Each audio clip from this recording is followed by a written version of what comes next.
This just in. Politics, news, alcohol. Was that in good taste? With your hosts, Chandler Phillips and Stephen Beardy. Good evening. And good evening and welcome to your one-stop shop for everything. For podcasts that we start recording that don't get finished. it was a two-parter. For bonus episodes. You gotta leave them wanting more. Yeah, not even a little prerequisite. If you're listening, of course, on the feed from Monday, September 3rd, right? March 3rd. Wait. Maybe this gin and tonic hitting too much. Was that Monday? Yeah, Monday. Yeah, Monday, March 3rd. No, Tuesday was March 3rd. Because, see, that was Super Tuesday was on March 3rd. Oh, so March Monday 2nd, was whatever. March 2nd. I posted a thing, which is our predictions about how Super Tuesday was going to fall out. And we're going to catch up. We're going to do all our things, but just so people understand what's going on, what Super Tuesday is, okay? We're talking politics, motherfucker. Oh, it's super, super intense political up in this. I'm really hype about this shit, okay? You have no fucking idea. This is like your Olympics. You're getting real this is your Super Bowl, is your Super Tuesday. Actually, my Super Bowl, is PWG. Okay, it's BOLA, Battle of Los Angeles, which happens over 3 days in Los Angeles every year, where all the greatest independent wrestlers come across, and then they pretend to throw a grenade in the ring, and everybody jumps out. Every year, this always happens. It's pretty funny. But yeah, do they survive? That's where the dick flip was born. Oh, the dick flip, yes. Dick flip? But this is my second favorite thing. This is the day where 16 states... 16? 16. Or is it 14? No, I think you're right. 16 states. 16 states. They have their primaries and or caucuses. Alabama, Arkansas, America, Samoa, California, Colorado, Massachusetts, Maine, Minnesota, North Carolina, Oklahoma, Tennessee, Texas, Utah, Virginia, Vermont, Idaho, Michigan, Missouri, Mississippi, North Dakota. No, wait. We're going. No, these are. are. Yeah. Wait, hey, what? Well, those are coming up. Vermont was the last one. Yeah. So, we did our predictions and stuff yesterday, but we gotta catch up and shit. Chandler, you did stand up. We did things. Yeah, I did stand up on Friday. It was really fun. Friday the what? What? I did Friday the 28th of February was the night. I was at the Broadway Comedy Club, and it was a really fun room. I had a really good time, and it was the largest crowd I'd ever had in one space at one time. It was like a whole 20 people. But none of the seats were empty, which is true. There was no empty space, and no comics filling space. It was all people. It was all people. Comedians are people too. Barely. That's too true. But it was a lot of fun. I look forward to doing more of that kind of stuff. I need to pound pavement, get back out there. Yeah, you do. But I'm gonna be honest. I thought it was really funny. I think you did a good job. You use a lot of new material. That was the other thing. I haven't had new material in so long that I finally worked out some things that have been bouncing around. Yeah, and there's potential. There may be gold in them hills. What I'm really hoping to do, actually, when you get the video from that, I want to kind of take the part that you had there. I kind of want to put it up on the youtube.com/habit of wellness. I don't know. I thought it might be interesting to kind of put that out there because you're kind of funny. You gotta get these things out in front of people's eyes. You're right. I need to publicize. I need a publicizist. I know, right? And I went like I did last time. And I had my 2-drink minimum, and this time I got beer, so it wasn't terrible. It was really funny.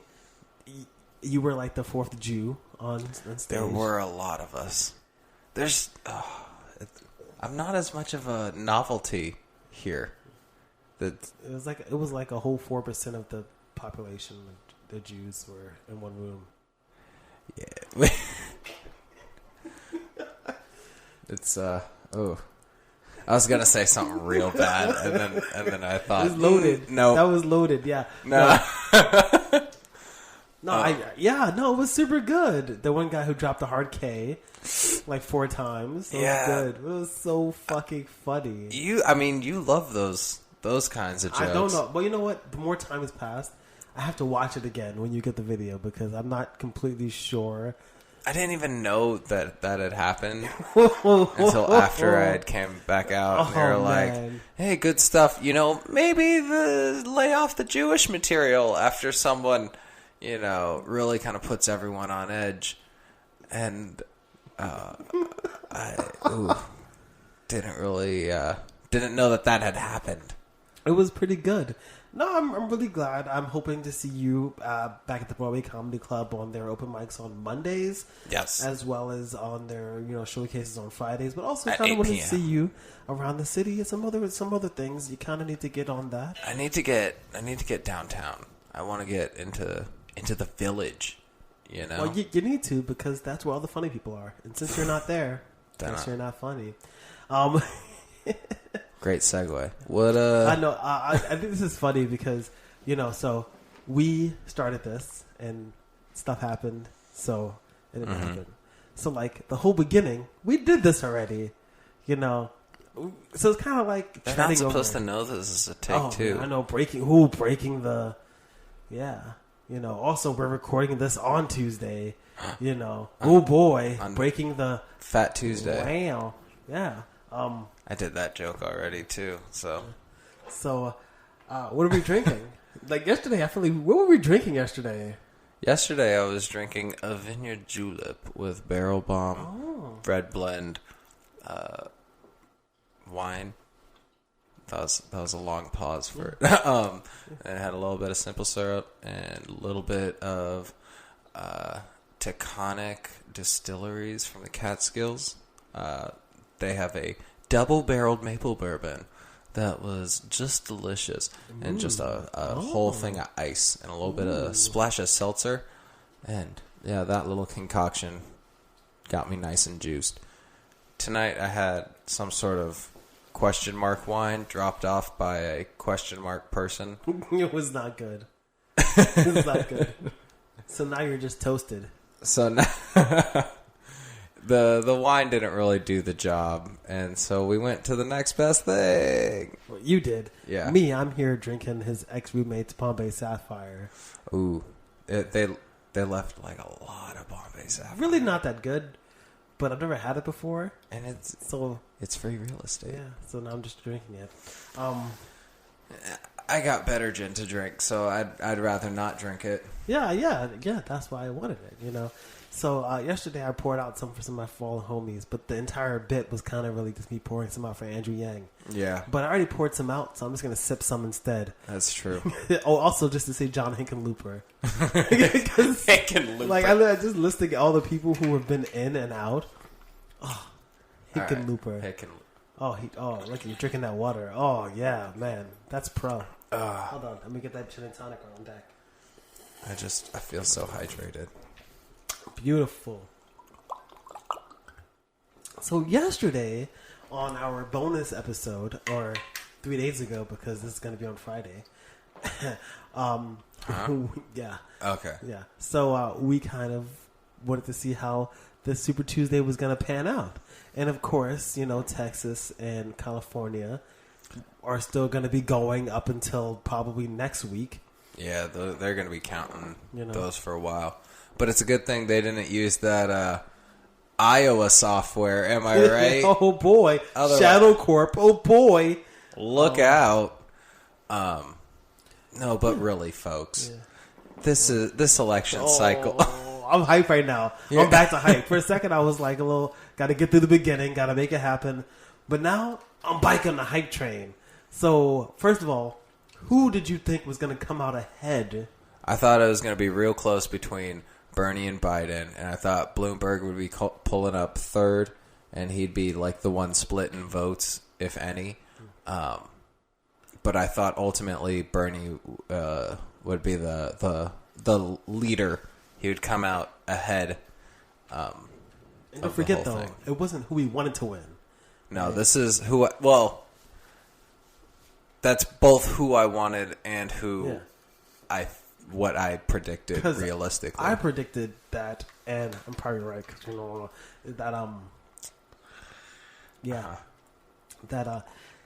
that Biden is gonna pull ahead in the delegate count. Granted, it's not at the current time. It's like 400 to 440 for Biden over Sanders, right? This shit is crazy. Okay, it has been a topsy-turvy. This has been race. a topsy-turvy. And originally, when I first had this episode, I just wanted to dump on Mayor Pete. I just really wanted to dump on Mayor Pete Buttigieg. Dude, the notes before we actually started. I'm gonna leave it. I'm just gonna add more stuff to it. But you were gonna tear into this kid, But I think Chaston, his boyfriend, already does that. And I don't mean it because of sex. I mean that he's upset was with not him. in I good think he's taste. upset with him because he has not been home, because he's been busy trying to be president, and it wasn't going to happen. You need to get your mind out of the gutter, sir. So first of all, my mind's not in the gutter. My mind is on my picket board that virtue signals. That was inarticulate.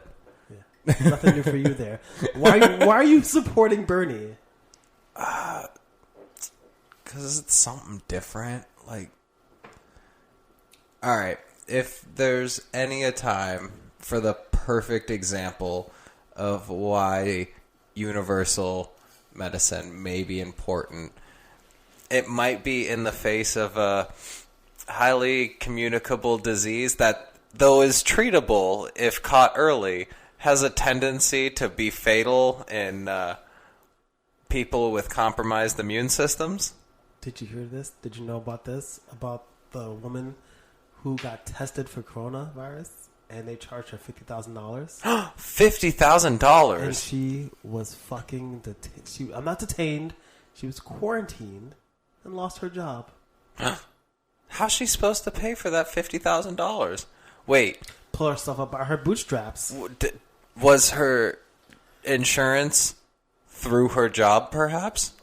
I bet you it was. Oh. I bet you it was. So I bet you when she wasn't able to go to her job because she got detained for an outbreak disease, she went in with maybe a little dysentery, or like she went in with like a scraped knee, and wow, $50,000. Yeah, that's wow. Yeah, and this is the world that we live in, right? But of course, now Bernie just wants to give things away. Yeah, I mean, if there's one thing I know, it's nothing in this life is free. Yeah, totally. Nothing in this life is free. Which is the entire point, because now my whole thing has changed from dumping on Mayor Pete into dumping on the DNC. Ooh. Which I'm not even that person, I swear to fucking God. But like... Who's to say one isn't an extension of the other? I swear to fucking God, I cannot go right now with... Alright. Yesterday, or the day before, or the day before, whenever. Sometime this week before this came out. The day before Super Tuesday, Amy Klobuchar. Moderate Monday.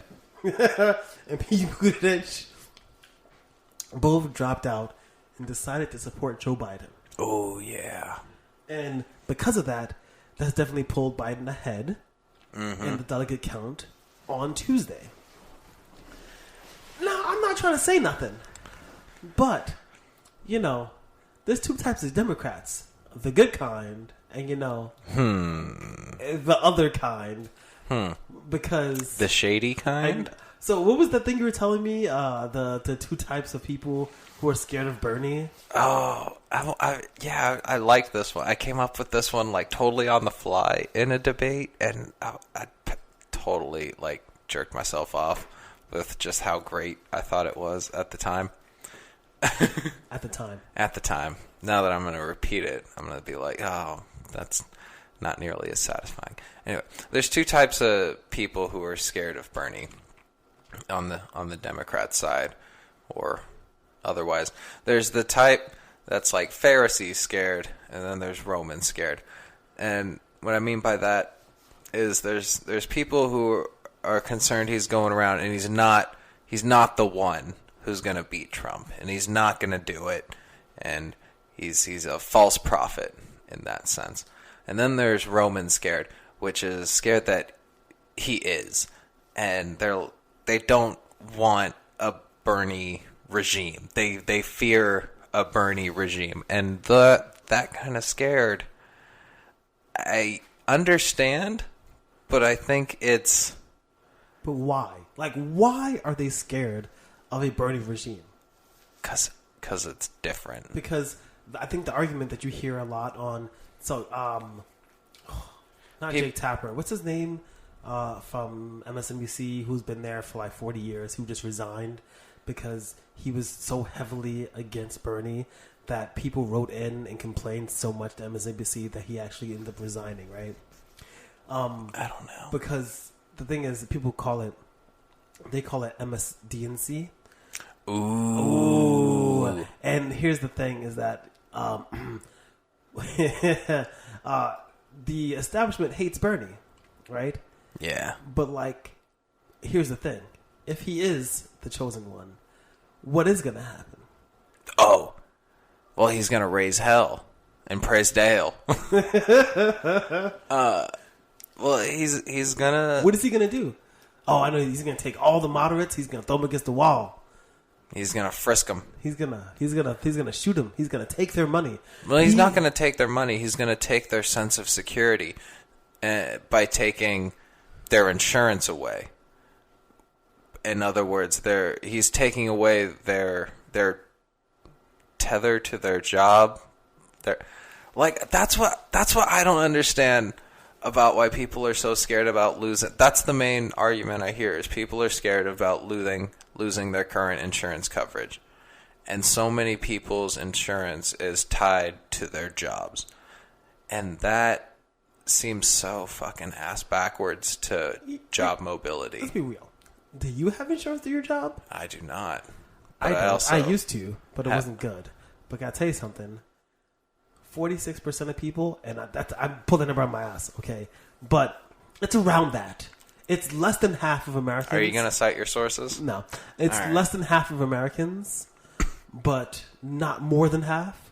Like, I remember when I was reading, it was like in the upper 40s. Mm-hmm. Even if it was 51 of people have insurance through their employer. Any kind of insurance. Doesn't matter how good or bad it is. Any kind. But that leaves a little bit less than half the country without that. A little bit less than half the country. And I have a feeling that less than half of the country are the people who kind of need it the most. And here's my question, though, because honest, I'm still on my parents' insurance for like one more year. Oh. I'm coasting on that for one more year. But so after that, do you like just get your like a private insurance, like here's the thing. Not through a occupation? Here's the thing, right? Is that I think ACH enrollment was not going to be happening next year. I don't fucking know because it's kind of complicated because it ends at a certain time, but it's been extended like 4 times, right? And then when you file your taxes, if you don't have insurance, you actually have to pay like a fee. So unless you can't afford insurance, and then which there is a credit, and then you get a credit for having health insurance. Wait, so you get a tax credit to get insurance? Well, I wouldn't say it's a credit. If you have insurance, it's like flat, right? If you can't afford to have insurance, it's like flat. If you can afford insurance, same shit, and you don't, then you owe the government money. Huh? Yeah. But yes, that's how it works. So if you don't have health insurance and you make enough money that you can afford quote unquote insurance, but you don't have it, you owe the government money. That's how it works. So I can't save that money though, so that someday I may be able to afford. Not insurance. if you make enough money to technically afford insurance. That does not compute. And I think that this is one of the things that's really confusing to people who have insurance through their employer, because they've given up part of their pay for insurance that they still pay for out of their checks. Yeah. But let's take it back to a person who only makes $2,400 a month, right? And if you have to pay $150 towards your insurance, whether or not anything's wrong with you, and your rent, like we live in New York, is between $1,800 and $1,500. $800 to $1,500 if you're in a room. Which, by the way, is still looking for a roommate here. I know, right? So you look at this, right? And it's like, okay. So it's like, okay, so you cannot afford $150.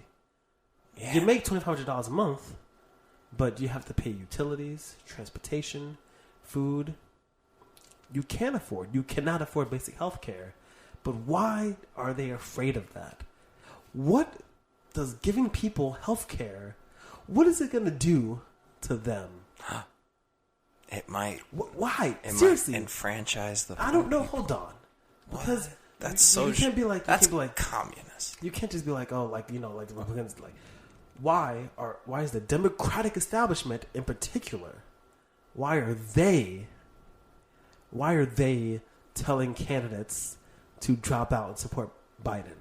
Why are they having meetings where they're trying to hope for a brokered convention and get superdelegates to support Bernie?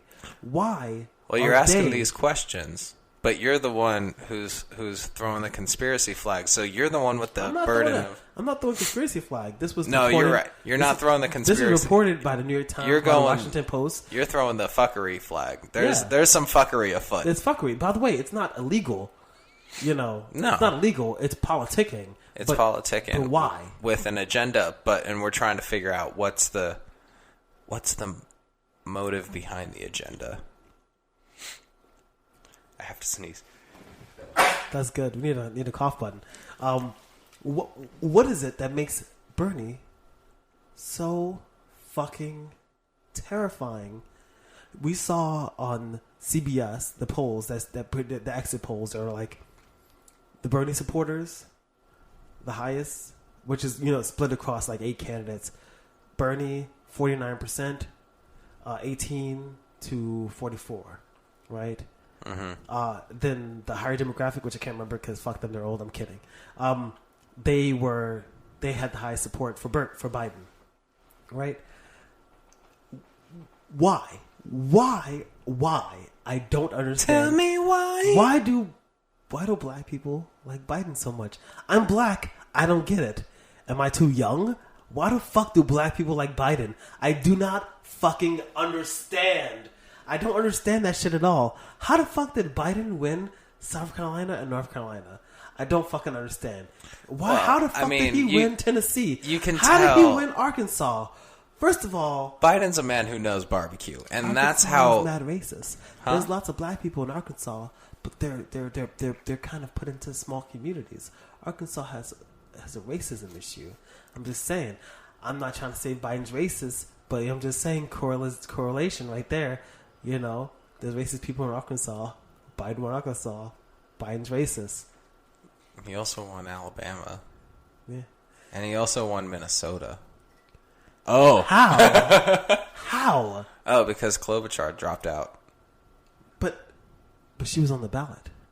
She was. And people make up their decisions usually before they even get there. Oh, they're not gonna change their votes. Exactly. And so they voted Klobuchar anyway. Why are people that I know who are liberals, who are queer or white, usually the queer and white, or even young, why are they behind Bloomberg and Biden and Buttigieg? Why? This is because they're scared. They're Pharisee scared. But what the fuck does that mean? They don't think they think he's too divisive that he's going to beat Trump. But here's the thing, though. But if he beats Trump, what's going to happen? Is he gonna beat Trump and the entire world's gonna fucking fall apart? He's gonna beat Trump and you're gonna get you're gonna get what's gonna happen? You're gonna get fucking health insurance. You're gonna go to a doctor and you're gonna find your Is it a fear of fucking cancer? You're afraid of going to the doctor and getting fucking cancer? I think that honestly, I think that might be it. It right now, the American conscience is just kind of like, hey, as long as we don't go to the doctor, we don't know there's something wrong with us. So we're just going to postpone that doctor visit for as long as possible. And this is the exact mentality of myself and my dad. And like this. And me. And this is, as long as I didn't hear it from a medical professional, there's nothing wrong with me. I'm just belly aching. Otherwise, it's knees acting up again. And as soon as you go to the doctor and they're like, oh no, there's a whole lot of cartilage built up. You have to get a surgery to replace that knee. Then it's an issue. But until then, it's just, must be the atmosphere. Is this like an analogy for how government is run in America? What? Yeah, that's it. That's for the entire healthcare system. And I would go out on a limb and say that there's some sort of monetary private interest or monetary investment. The Democratic Party? What? Never. I know. To the unethical insertions of the DNs. Listen, I feel like I sound like a fucking conspiracy theorist nut right now. And yes, I'm third-handing information that I barely remember from the Washington Post, the Wall Street Journal, the New York Times about the things that the DNC are doing. But around this time, this is where you get your information. That's what happens, you know. They know, people knew Pete Buttigieg was going to drop out before he did, and they knew he's going to support Biden. That's how it works on Twitter. You know, people who are in the Wall Street Journal, they hear these things. I do not doubt that in the DNC that people are afraid and they're trying actively to keep Bernie Sanders from being elected. Because you would say that the people who are voting and Biden is winning these states, you would think to yourself, well, that means that people support him because they're representing the populace. But the reality is, and I'm not trying to say those people don't know what they're doing because that's not fair, but they're being manipulated. It's systemic, like systemic racism. How does systemic racism work? It's a thing that you don't always see, that you can't tangibly always point out, but it exists. And the Democratic National Party is actually, it's systemic. They do not want Bernie to win, so they're using their operatives. They have the people who are part of their team going on the news. To quote a former president, parody, strategery. Yes. Strategery. You know. And then it's really easy to characterize Bernie, you know. My name is Bernie Sanders. I can't even fucking do it. It's like, Bernie. Nah, that's not it. It kind of feels like you're doing I'm scared to yell. I don't like to yell. That's why. You're gonna wake up the neighbors. I know. I don't really like to yell. So I'm doing my Bernie when he's asleep. It's like, where is my ice cream and my Lactaid? I like how he expects both of them on deck. He knows he can't have one without the other. He's like, and I don't expect to buy it. I expect the American people to pay for it. But I'm not going to raise taxes on the middle class. Do you believe him? Well, I think that's also the thing, is a lot of people don't believe that because they've been burned before. Maybe. And you know what? That is kind of what happens in politics. Trump and his wall that's not built. People and their promises that are never made. The change that Obama said. But if I will say fucking anything, whether or not Bernie will be a good president, I don't know. But when he says that he wants to get it passed, he will fucking fly to the States. He will stand in front of the fucking the representation of the legislative branch in that city, state, and or town, and fucking stand there and be like, these people don't want you to have, health care. Dude, he will. I believe he will do it. I believe he will. He is the type of person who has such conviction about the things. It may not be a huge rap sheet of all of his policies, but and the media has kind of made him into a one-note healthcare guy. But fuck, he will go on for hours. What did you put in the notes again? It was 8.5 hours of him filibustering in the Senate. Yeah, but it was like kind of like set to like a chilled cow kind of playlist, like a Study Beats lo-fi. Yeah, like a Study Beats lo-fi. Honestly, I fucks with that. That was yeah, it's like fucking chill. It's like chilling and shit over fucking, we need healthcare for all. And then in the background is a little bit of Jabez in the background. Yeah, like soft, makes this shit happen. So you put something in the show notes that was like, fuck Bloomberg though. Yo, eat the rich. Yo, fuck Bloomberg though. You actually say eat the rich. I need you to fucking no. I know you're high as fuck, but you have to. I'm like, all right, the same. My opinions about Bloomberg is you cannot make fun of Trump supporters for saying stupid ass shit like the country should be run like a business, and because someone run a business good, therefore they run country good. Like, you can't make fun of them and then also vote Bloomberg.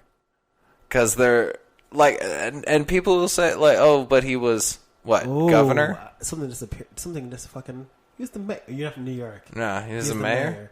But something that's occurred to me. What? You say that Bill Clinton didn't win. The majority of people who, I guess, matter voted for someone who they believe run business good, run the country good. Yeah. So you would think, actually, that Bloomberg might be a safe choice as a Democrat because he would have crossover appeal. But Trump is such a polarizing character that no one is, or I can't imagine anyone is on the fence about Trump. There is nothing he has done that would, like, he's done too much shit. You're not like, lock up innocent people at the border? I don't know. Like, I don't care how good your 401k is doing. You can't look at that bullshit impeachment trial and go, hey, but I'm actually going to disagree with you here. Like, you have to be a real good Trump supporter, though. This doesn't happen. I would disagree with you. What? Because as somebody who's annoying and watches all this stuff, the case that the House made, I think, was not strong enough. When you listen to President Trump's lawyers, you realize that the House, because I don't know why, I think it's because they waited so long to kind of get it started. Nancy Pelosi was really hesitant about even issuing impeachment, the articles of impeachment once it had happened. And before that, she was even hesitant to even enter into the process in the House, right? That when the time came, they kind of rushed through it. Good examples are issuing subpoenas for witnesses, and then when the witnesses don't answer, being like, okay, they don't want to participate, instead of going to the courts and trying to get them legally having to show up, being like, look, they didn't want to come. We're gonna retract the subpoena so that we can go up in front and go like, hey, look, they didn't come. So then when it came to actually step, into Congress, step in front of the Senate and be like, hey, this is what Trump did. It was really easy for the lawyers to be like, force any of the subpoenas. Yeah, it was really easy for the lawyers to be like, if you really wanted these witnesses, then you would have made these witnesses happen. And even though, yes, there's never been an impeachment trial or process where there have not been witnesses, technically, there doesn't have to be. And technically, just like it's without a reasonable doubt, there was enough doubt cast. You know, and I still think that the actions themselves are polarizing enough to where there has been too much fuckery to either you acknowledge the fuckery or you completely deny said fuckery. And then I'm just saying, I can understand how somebody might want to support Bloomberg, even though I don't. No, I understand why someone would support Bloomberg. But why I would just somebody think support Biden? I don't fucking understand it. because he has a black friend. Because he has a black friend whose name is Obama. Can I get your Obama impression? It's not racist. He's the president of the United States. This is a trap. It's not. I swear to fucking God. Because I'm not good at impressions. You know, my impression of Obama is like, I'm Obama. I'm Obama. I'm not from Kenya. Hold on. It's like, you, listen here. I am Obama. I don't know how to. Don't laugh at. You're laughing at me, but that's not the good kind of laughing at me. Holy shit! Come on, I don't fucking know. I'm not gonna do it. Why? No, you're not doing a black voice. You're imitating the president of the United States. The last one was the last one.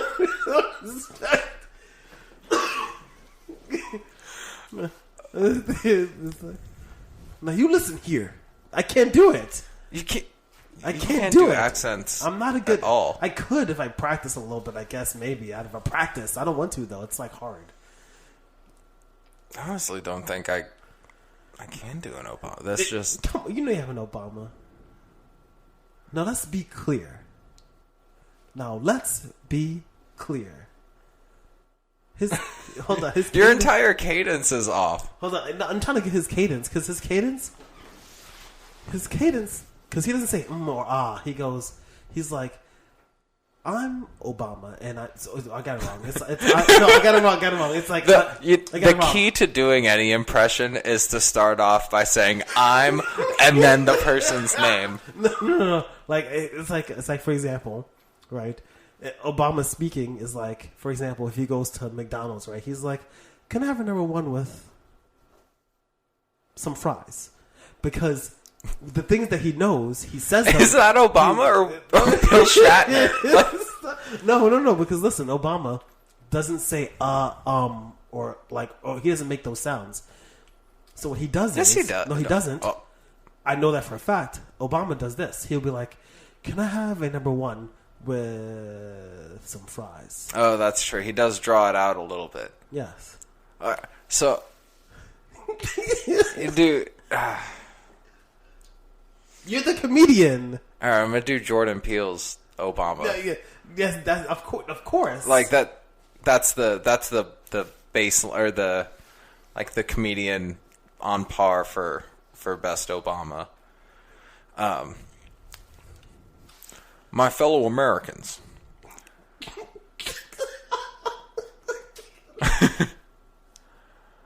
Very proud to stand before you today and talk to you about things going on in the world. There's a lot of shit going down. A lot of candidates. I'm starting to slip into almost crunk, like a Patrick Warburton. funny. I get too crunk. You're doing it, but like without a black voice. It's like you're doing it, and you're just like, just like. But the kid is fucking. What, you thought I was gonna do it like D. Reynolds? And just, yo, what's up, America? What are the rules? What are the rules? When you just turn black and you can't turn back. Somebody tell me what are the rules? Oh fuck! What about that shit with Obama? Like he's not coming out for his friend, but he's coming out for Biden, but not coming out for nobody else. I don't think he's even coming out for Biden, really. He's just kind of like, This is Obama supporting Biden right now. Biden is like a kid about to jump into the pool that he's already done like 100 times before, and he's like, Dad, look, Dad, look at this one. Dad, I'm going to do a spin with this one. And he just kind of like waves and goes, yeah, you're doing it, champ. And then goes back to reading. That's Obama right now. He's the, yeah, you do but it, if Biden champ. wins, Obama's going to be there. Well, yeah. Here's the question. If Bernie wins, if Bernie comes out ahead, but it's not a clear, like, because in the order, it has to be 1,991 delegates, right? Mm-hmm. If he has 1,990 and Joe Biden has 1,763, which is, the math is wrong there, but whatever, because I don't know all the delegates combined. Will Obama come off for Biden? Or will Obama come off for Bernie? If Bernie's technically the winner, but it's contested. You know what? The Obama that I see in my dreams would show out for Bernie. It would be like that scene in Space Jam when Bill Murray shows up on the court, except Obama would be Bill Murray and Bernie would be Michael Jordan. Isn't something really fucking telling, though? That none of the establishment's coming out for Bernie? None of them. None of them. And that's, dude, they're throwing so much shade at Bernie. And that to me, but the thing about that fucks me up is that obviously that's not what the people on the ground want. And I'm not saying that people on the ground are wrong, but if you throw ads at people and radio ads at people who don't read the paper every day and who aren't super educated and don't watch every YouTube video and aren't listening to every town hall, you can influence, again, systemically, the vote, right? And it's a concerted effort to undermine what their constituents, what the people on the ground actually want. People in America want health care. That's campaign. People in America, how are there any Americans who really don't want a minimum wage of at least $15? And the ones who actively don't are misinformed about how a minimum wage of $15 will affect people, because they always say things like, "Well, then the cost of everything people who work at McDonald's shouldn't be able to maintain an apartment or a life because that's just a starter job." That's such a fucking loaded comment. You know, but that is exactly that's the argument. Or you have the argument of, well, then the cost of everything else will just go up. Well, one of two things. The cost of lots of things should go up to begin with. They should. Mostly luxury things should go up. But they won't. And the argument is that the people will cut the employees. They'll cut their hours. But the reality is that the market does dictate. And if the businesses have customers, there's still a demand. The supply will meet it. You're not going to be able to do that. Yeah. You know, and listen, the government provides subsidies for corn, for beef. They provide subsidies for fucking everything. They give for almonds money, millions and trillions of dollars to anything, but not directly to the Americans. You know the worst thing? What are you talking about? Farmers are the most Americans. You know the worst thing that was ever fucking said?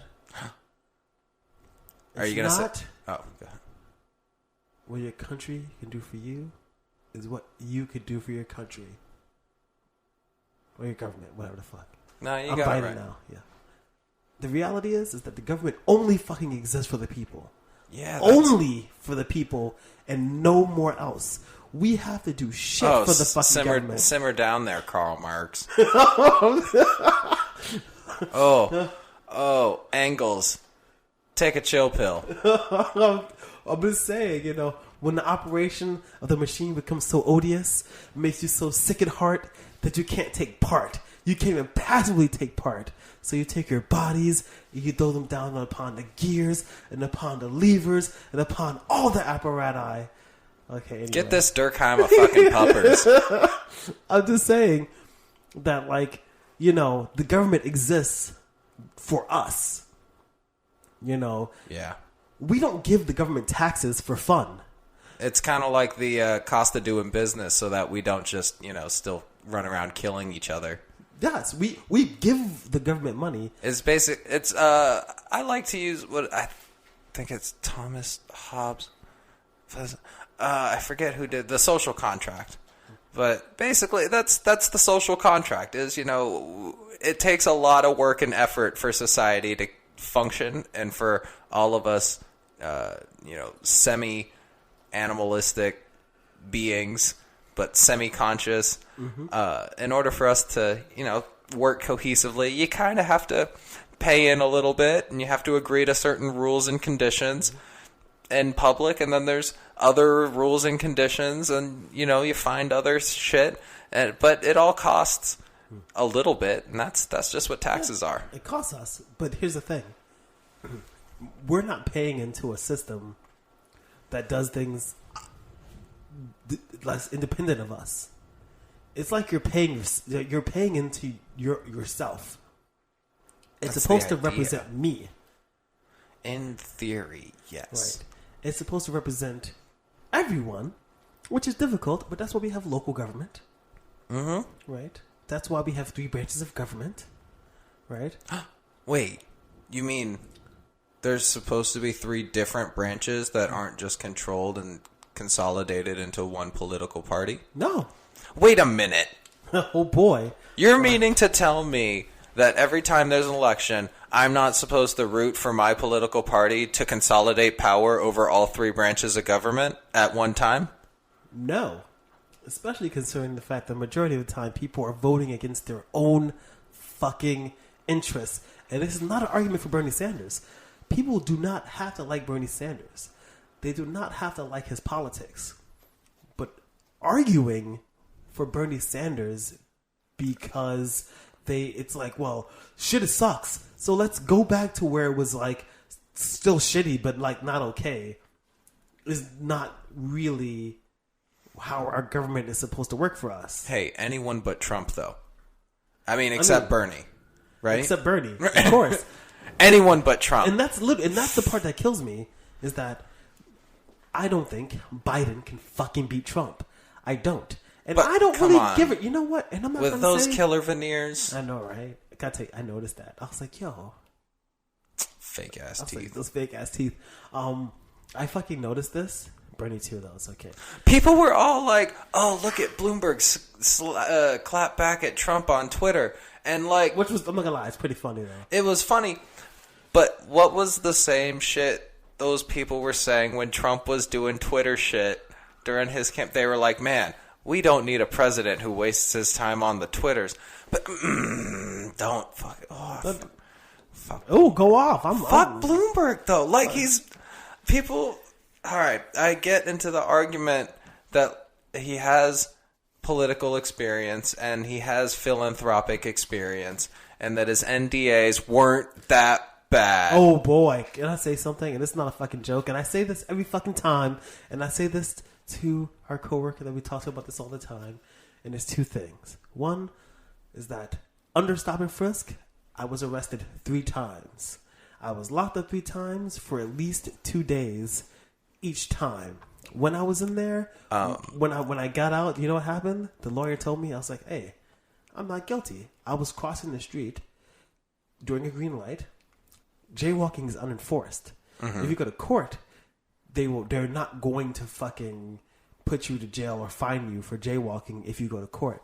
And I told the lawyer, I'm not guilty. And they said, okay, well, if you're not guilty, you can stay here for like 5 days until like we can figure things out and get a lawyer and stuff. Or you can say you're guilty and do 2 days of community service and you get to go home today.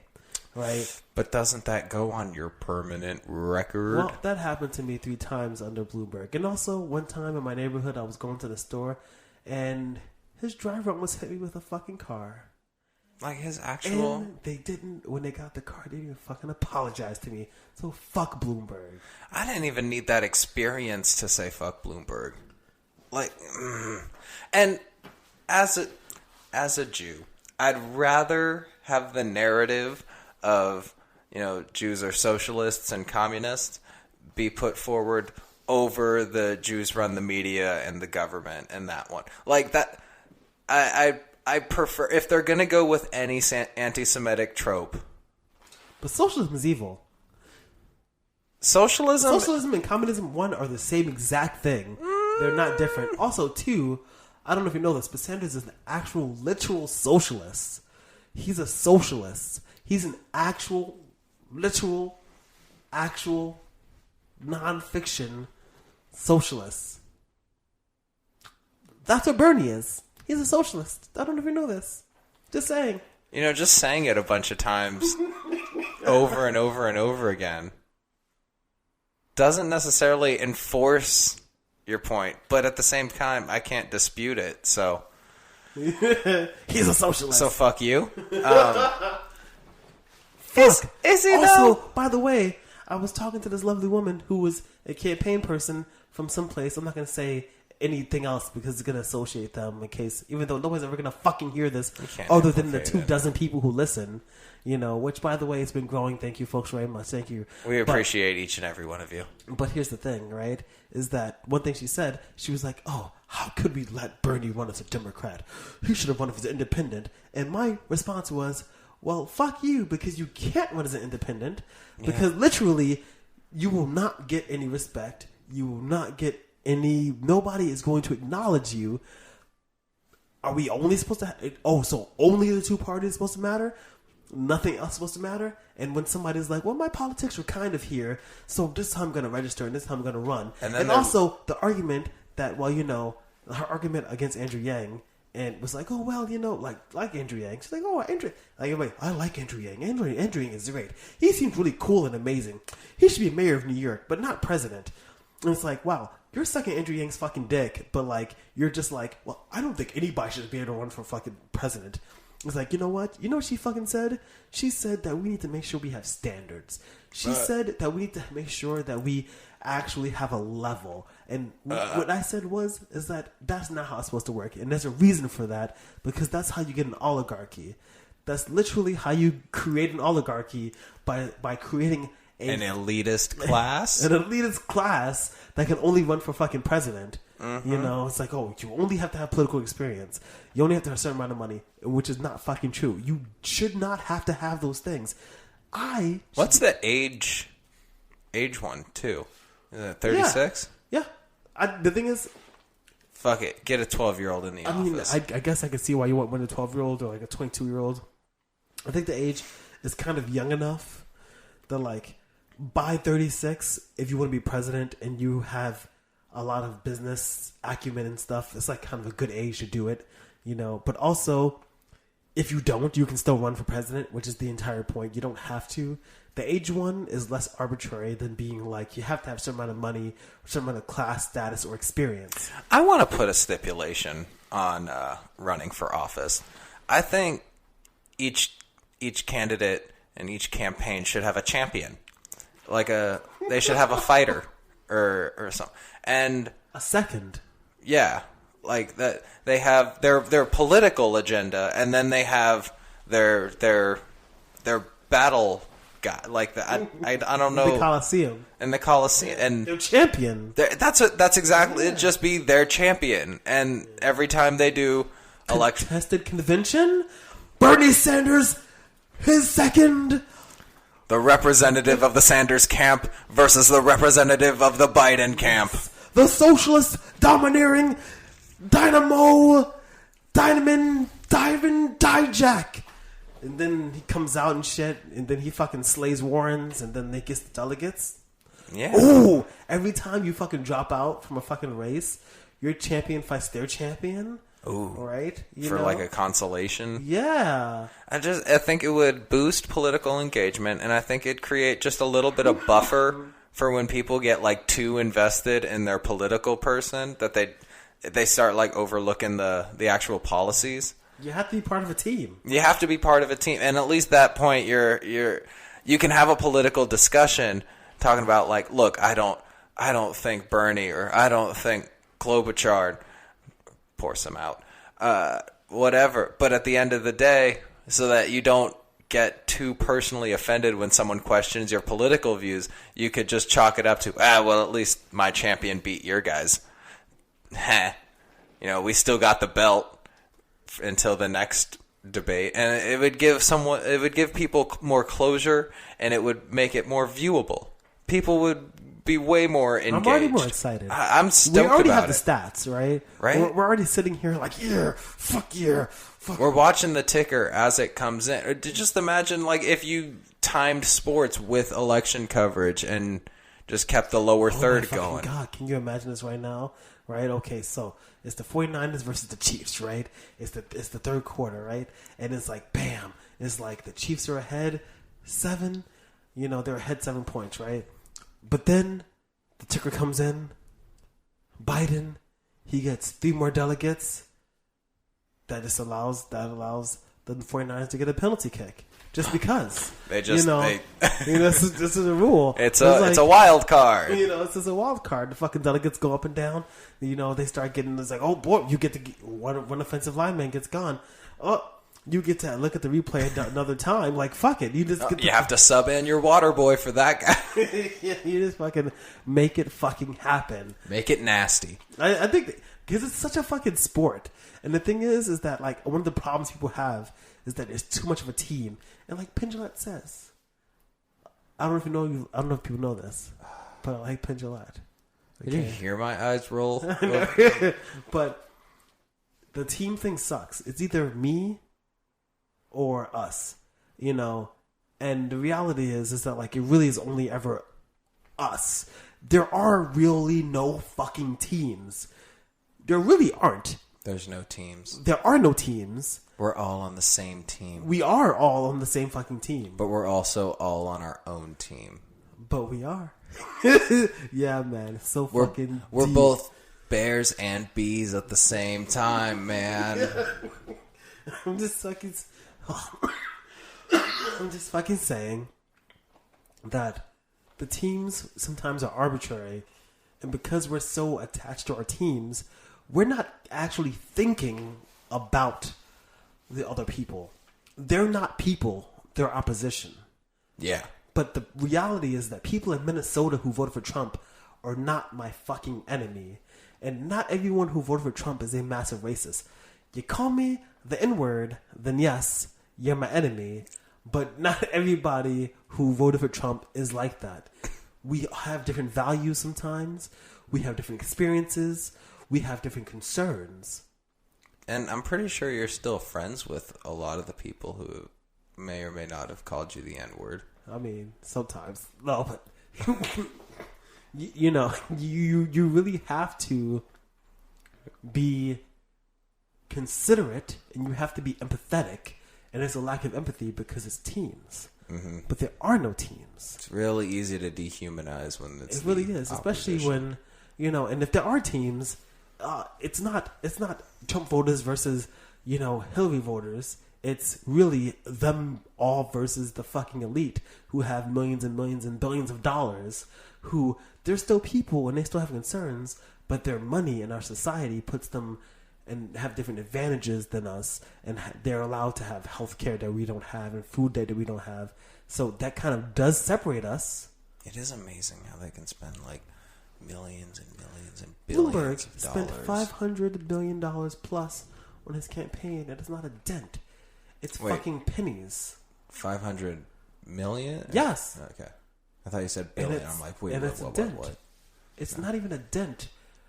Bloomberg is spending, he's not taking a single cent of money. And people say, he's like, well, he can't be bought off by private interest. He is the fucking private interest. He is the private interest. He is the fucking private interest. Oh, my God. He is the fucking private interest. Right? So you look at it, right, and you have and that is the real fucking difference. Okay? And I really don't want to be up Bernie's fucking ass, but when I see him sometimes, he's talking about everyone, right? I believe it. I believe it. And here's the thing. This is why I like Andrew Yang and Bernie and not Warren.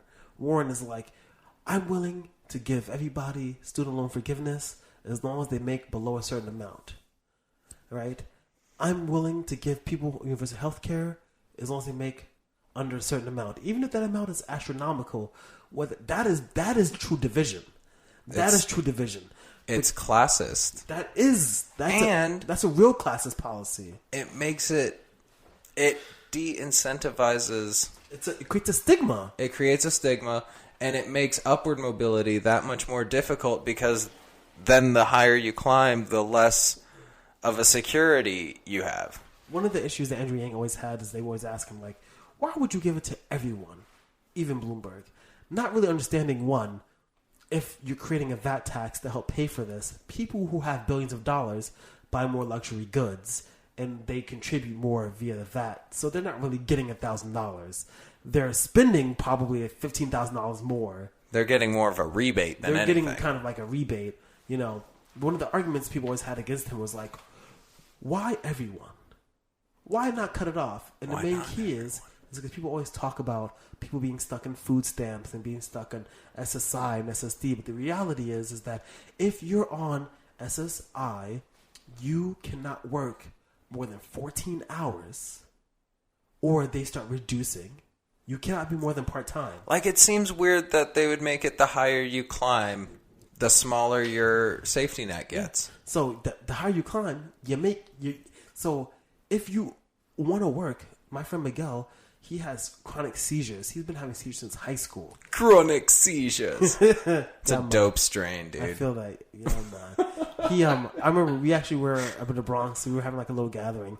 We were in a balcony. He had a fucking seizure. Almost fucking fell off the fucking balcony, right? Fun. But check this out. I remember he was working at fucking Burger King, making fucking like $12 an hour at the time. He couldn't more than fucking 20 hours a week because any more than that, his $700 would be reduced. You cannot fucking live like that. And when you do that, what you're really doing is that you're forcing people to stay at that level. Oh, people want to take advantage of the system. They don't want to take advantage of the system. Like I always said, when I was a little fucking kid, my dream was, I was like, oh, maybe one day I'll get somebody pregnant, and then we'll live in the projects, and then I'll fucking have I'll have Section 8, or we'll be on food stamps, and it'll be okay. Because guess what? I know people like that. Because guess what? You cannot work. Because you work, they take your money from you, and you lose your apartment, and you're homeless. Are you taking advantage of the system? Totally or is the system taking advantage of you? Yeah. People say, wow, I know people who take advantage of the system. But are they really? Like, are they? Well, and honestly, who doesn't take advantage of the system? Like, I mean, they do. I'm sorry, but like everybody does. But like, is it really? If you think you're taking advantage of the system, but taking advantage of the system is that your family of 6 gets $400 in food stamps. I'm not gonna lie. I know I spend more than $400 a fucking month on fucking food. Okay. Hell yeah. So you think a family of 6, $400 is taking fucking advantage of the system? But they're. Yeah, no. That's not taking advantage. I can't even think of the hypothetical even argument. Even if they think they're taking advantage of the system, they're not taking advantage of the system. Because what are they going to do? What if they then sell their food stamps at a lower value than the food stamps are actually worth? My mother worked for the city. She worked for HEAP, right? Which is like it's like a housing heating thing, which is like it's kind of like food stamps for heat. So like you have heating in your house, they help you pay it, like give you like like money to help you pay. Mm-hmm. But they used to have to go when she went to the building department, go around to Brooklyn, go to apartments, and there was a lot of Jewish people. They would lie, 15 people in one apartment, right? Collecting food stamps and collecting cash benefits and saving their money. And I remember I used to think, man, they're taking advantage of the system. But do you really think 15 people living in a 2-bedroom is taking advantage of the system? Then I don't know. I think something's wrong with you because not, because if they're fucking starving and scrounging to take all the money the government's giving them so that they could possibly have houses. There's probably some sort of trade-off of quality of life for what they're actually receiving. I think it kind of all balances out in a karmic, well, maybe even not even karmic, but just in a. They're taking advantage. Those Jews in Brooklyn are taking advantage of the system. They're taking advantage. But you know what isn't taking advantage of the system? What? Opening up offshore bank accounts and then holding not paying taxes, not paying tax, withholding shit, and not what is it, putting those on different. Oh man, these poor people, money laundering. They're taking advantage of the system. But I'm going to pay my employees partially in cash and partially on check, so that I don't get taxed correctly, and that it doesn't seem like I have a lot of full-time customers employees, and I don't have to pay them proper minimum wage, and I don't have to give them sick days, and I don't have to give them vacation days. Yikes. Oh, just saying. Oh boy, the poor are really taking advantage of the system. Oh, but I have lots of money, but I'm going to make sure I bolster my business by, I don't know, $15,000 a year when it makes $120,000, $200,000, $500,000 a year, by saving $15,000 a year, by making sure that my employees don't have health care and aren't taken care of. Oh boy, you sipping on some Angostura over there? Sounded a little bitter. I'm just saying, I see the situations. I live in the situation. I know that shit. And I just, when I hear shit and it just does not fucking play with me, And by the way, I do not think that universal health care will really pass with ease. That doesn't mean I don't want it, but it's very unlikely that it can actually happen unless Bernie says what he's going to do and do it, which I see him doing, actually going outside and standing in front of courthouses and shit and fucking city halls being like... I could see him doing it, though. But... fuck this shit. These fucking people. Oh, eat the fucking rich. That's the name of the episode. That's it. All right. Just, can we eat them already? And fucking eat them. Eat the fucking rich. It's slow cook. I'm getting too angry. All right, so we have to wrap this up, but here's a question. Yeah. Okay, there's a few things. One, who do you think is not who you want? Who do you think is gonna win this Democratic primary race? First, second, and third. Then, who are you going to vote for? Even though I assume, I don't know. All right, I think it's going to pan out. Bloomberg in third. And I think as far as the primaries... Before broken conventions, before how is it actually going to shake out? Before, if it's even and then they have to roll a dice or some shit, before all that. I think they're initially going to call it Biden. And then as more and more things come in, they're going to be like, oh shit, it's tilting towards Bernie. And then it's going to turn into a shit show, like whatever the broker convention, that kind of thing. And I think Bernie's going to have a late wave of support, but it's going to ultimately be overshadowed by the DNC's commitment to Biden. Do you think Biden is going to beat Trump?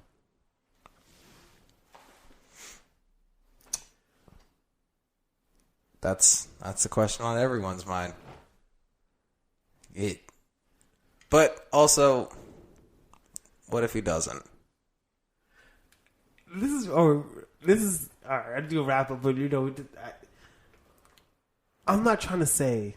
Listen, this is the danger about people like, oh, we need Bernie. The reality is that Trump's politics are not much different than Obama's, Bush's, Clinton's, Bush's, Nixon's. I mean, he is actively pushing his own political and economic agenda, but there's his personal interests, I like to think, probably coincide with some of the American public's interests, and it does. And the reality is that if Biden wins, it's not gonna be much different. Exactly. If anything, it's probably gonna be just about the same. Yes, I'm not gonna a little less Hispanic people. The only difference is Biden will be a little bit more self-conscious about his stuttering. Yeah. That's the only difference. There will be less. There will be ICE under Biden. ICE is not abolished. The borders are not going to be wide open. Nope. There's. Not going to people change to an open from other countries policy. Are still going to end up. They're not going to legalize weed first day. Those things are not going to fucking happen.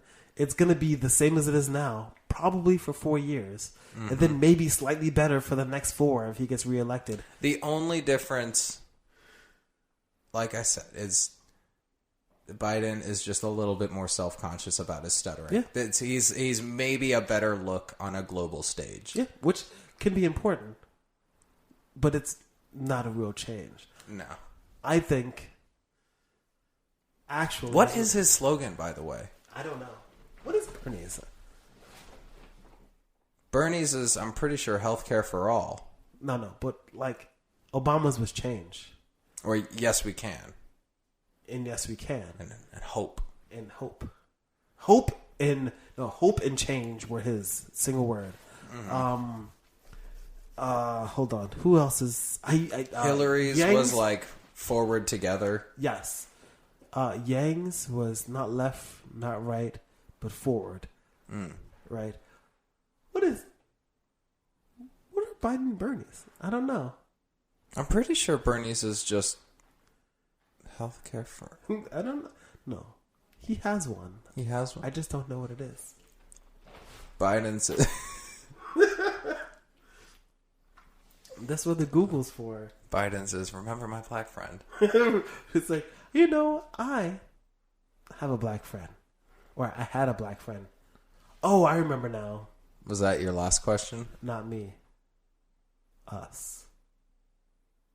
What is it? That's Bernie. Not me. Us. Us.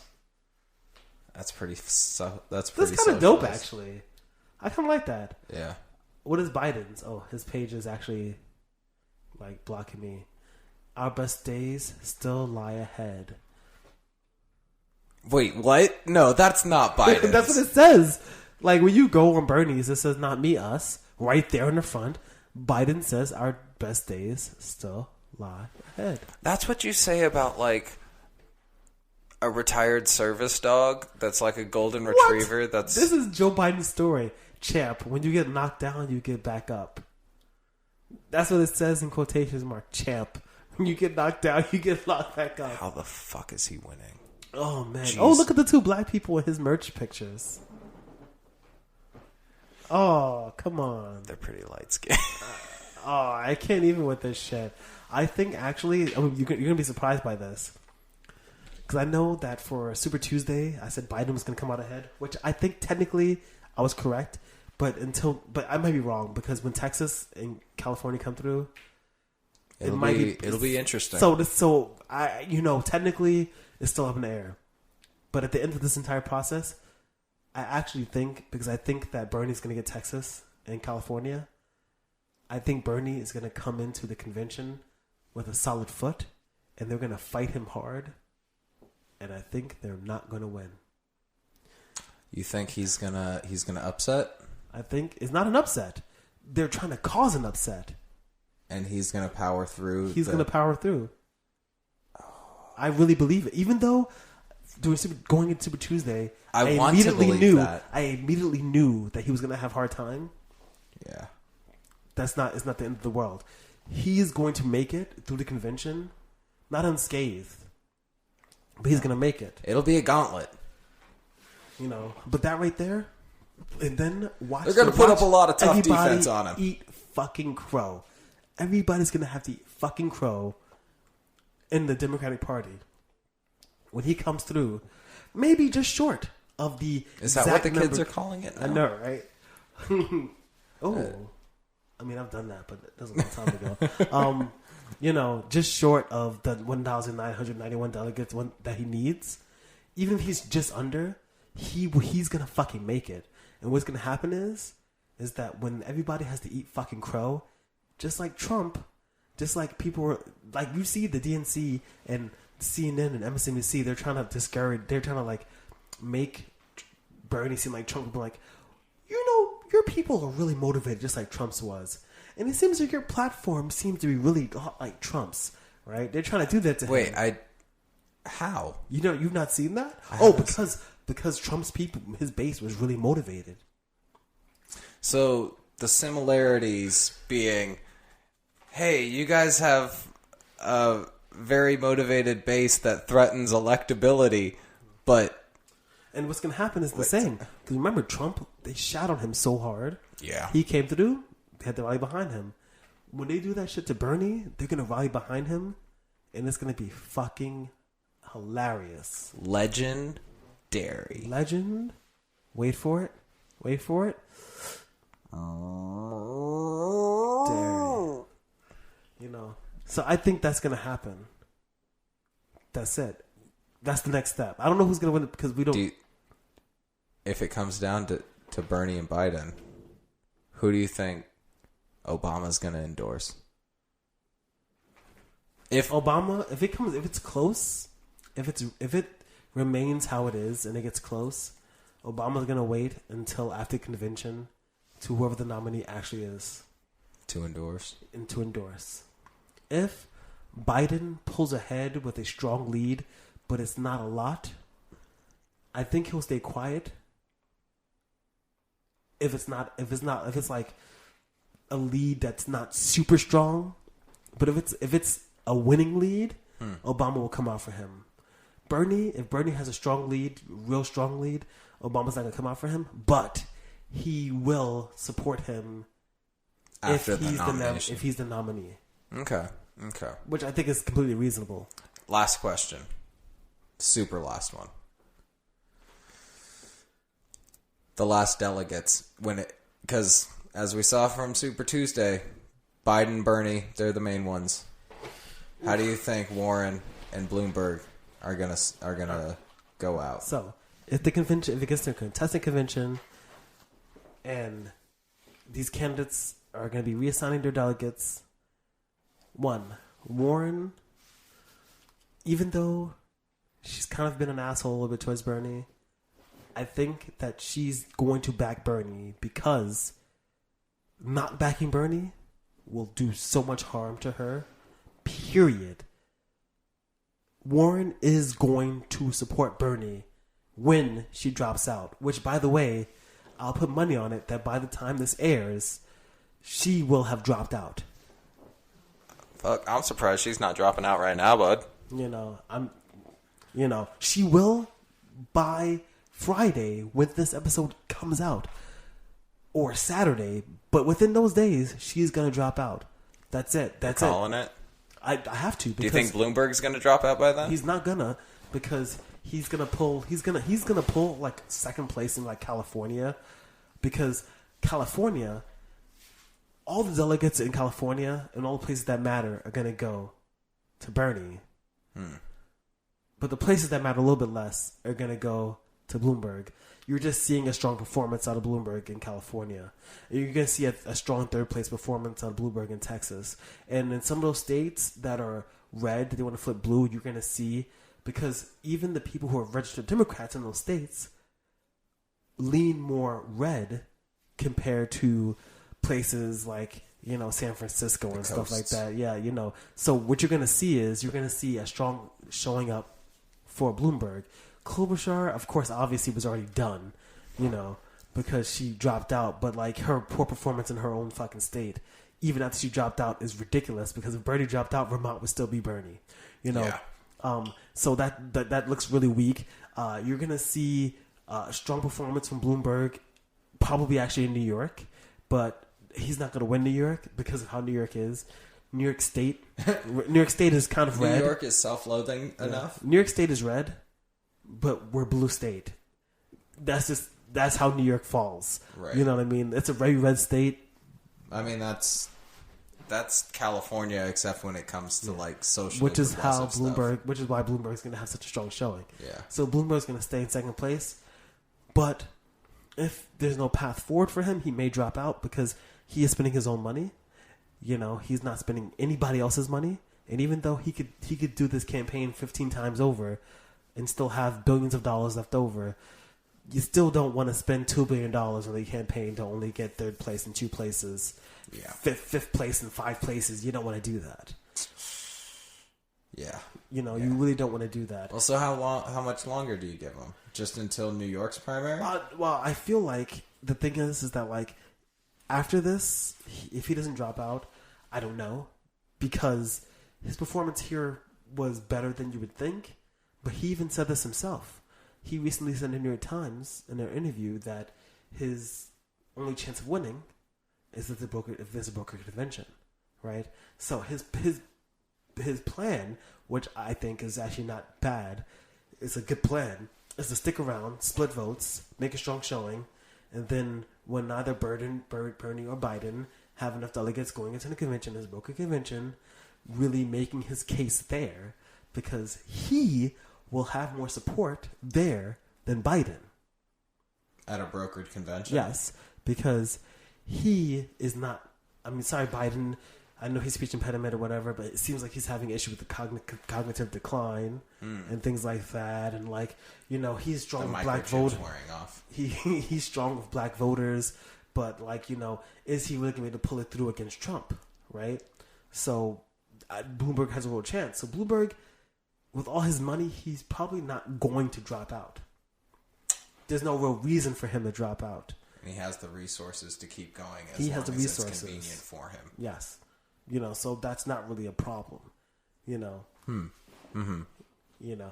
I'm telling you, I'd be into this. Yeah, I could be on the fucking TV right now. I guess it's only time will tell now. It's only time will tell. We're going to do, because this is going to be hip and hot. We're going to do some more of these going into this, you know. Topical some topical election things, some more special episodes. Fuck it, why not, right? Yeah. You know, of course, as always, if you want to fucking follow Chandler Phillips here, humblebumblebear.com. /WordPress? No, No, you just have .com. You paid for your domain, motherfucker. That's true, I do. Yeah. Or C__honey on Instagram. There we go. Of course, you can always reach out to us at theartofgivinguppodcast@gmail.com because it's another podcast and I didn't make an email yet. You can follow us on Facebook at A Habit of Wellness. Yeah. You know, I got a blog at ahabitofwellness.wordpress.com. And, you know, usually we end with peace, but have something different this week. Eat the rich. Eat the rich!